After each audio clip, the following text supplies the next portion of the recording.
think of our future, our health, and our right to grow up on a safe planet. Hi! We are 101 interns and we're currently at ADB. So these are, the frontline work.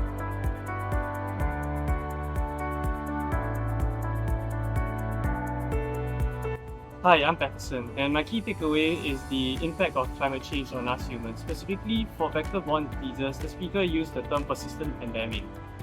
The extreme weather and changing rainfall has left us with a high risk of malaria and dengue. Furthermore, climate change has also negatively affected us in many ways, particularly our mental health.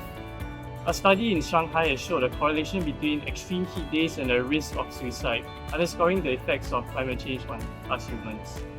Hi, I'm Jules, and my key takeaway is that the health of marginalized communities are very severely impacted by the impacts of climate change. And in particular, I would like to highlight one point about how women are disproportionately affected by climate change.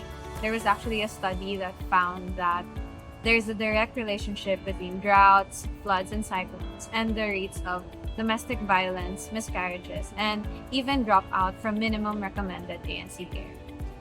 As you heard from Jules about how climate change affects women disproportionately, and from Patterson about how climate change poses a serious risk on people both physically and mentally. Well, I would just like to add on by saying in 2021, there are 2.7 million people in South Asia that died from air pollution. Now, as you can tell that climate change poses a very serious risk in today's climate. And I'm very honored that I was able to be part of this event, learning about the solutions that the speakers and the panelists are building.